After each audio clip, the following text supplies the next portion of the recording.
Assalamualaikum warahmatullahi wabarakatuh dan salam sejahtera.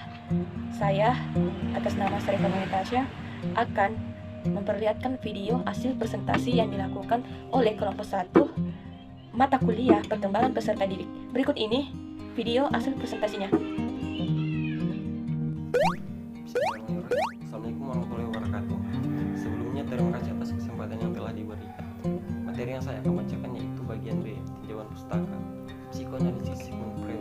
Pada mulanya, istilah psikoanalisis hanya dipergunakan dalam hubungan dengan Freud saja, sehingga psikoanalisis dan psikoanalisis Freud sama artinya.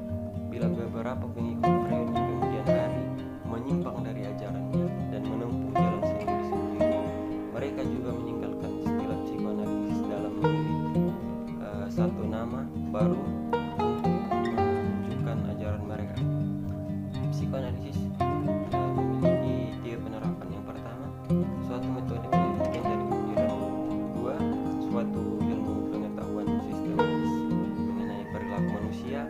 Yang ketiga, suatu metode perilaku terhadap penyakit psikologis atau emosional. 1. Hakikat peserta didik. Pertama, bagian A, struktur kepribadian. Menurut Freud, kehidupan jiwa memiliki 3 tingkat kesadaran, yaitu sadar, prasadar, dan tak sadar.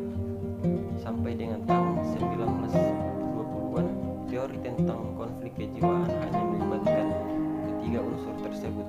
Baru pada tahun 1923, Freud mengenalkan 3 model struktural yang lain, yaitu Das Ich, Das Ich, dan Das Über-Ich. Struktur baru ini tidak mengganti struktur lama, tetapi melengkapi gambaran mental terutama dalam fungsi dan tujuannya.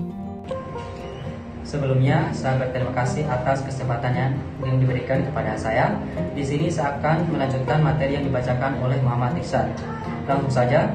B. Mekanisme pertahanan ego. Berikut ini merupakan 7 macam mekanisme pertahanan ego menurut Freud umum.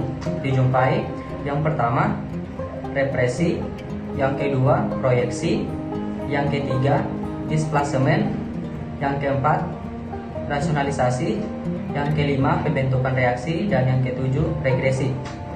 Kemudian untuk tahap-tahap perkembangan kepribadian. Kelima fase perkembangan kepribadian adalah sebagai berikut. Yang pertama, fase oral, di mana fase oral ini adalah berawal pada 0 sampai dengan 18 bulan. Bagian tubuh yang sensitif terhadap rangsangan adalah mulut.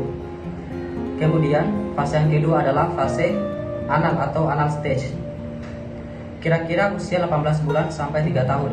Pada fase ini bagian tubuh yang sensitif adalah anus. Kemudian fase yang ketiga adalah fase falis atau falis stage, kira-kira usia 3 tahun sampai 6 tahun. Bagian tubuh yang sensitif adalah pada fase adalah alat kelamin. Kemudian fase yang keempat adalah fase laten, kira-kira usia 6 sampai pubertas. Pada fase ini dorongan seks cenderung bersifat laten atau tertekan. Kemudian fase yang terakhir adalah fase genital atau genital stage, terjadi sejak individu memasuki pubertas, dan selanjutnya pada masa ini individu telah mengalami kematangan pada organ reproduksi. Terima kasih. Baik, saya Nurvena Agustina akan melanjutkan pembahasan mengenai tujuan pendidikan menurut psikoanalisis. Pendidikan dalam hal psikoanalisis menunjuk kepada semua tindakan yang diterapkan oleh orang dewasa, ahli atau non-pakar, guru dan orang tua untuk membentuk dan mempengaruhi perilaku anak atau peserta didik yang sedang tumbuh dengan cara yang diinginkan. Jadi, tujuan-tujuan pendidikan yang dinyatakan berdasarkan analisis psikoanalisis adalah memberi tuntunan bagi pendidik dan anak didik tentang apa yang hendak dicapai, kegiatan-kegiatan yang mereka lakukan, dan tentang kemajuan yang dicapai oleh anak didik. Selanjutnya, implikasi teori psikoanalisis dalam pendidikan. Pada perkembangan teori psikoanalisis banyak diimplementasikan dalam dunia pendidikan.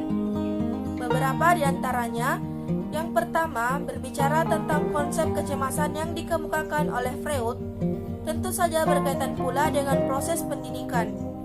Dalam pendidikan, konsep kecemasan pada tiap individu dapat diolah dan dikembangkan oleh para pengajar atau konselor demi kebaikan peserta didik. Kedua, dalam ranah yang lebih luas, teori psikoanalisis juga digunakan dalam proses pendidikan yang berbasis kecerdasan majemuk. Ketiga, konsep psikoanalisis yang menyatakan bahwa manusia merupakan makhluk yang memiliki kebutuhan dan keinginan dasar.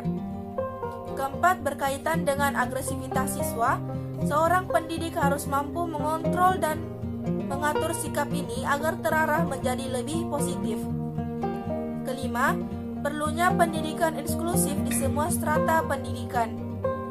Dan yang terakhir, konsep psikoanalisis yang diterapkan dalam pendidikan adalah pendidikan yang bermuara pada penciptaan kreativitas peserta didik.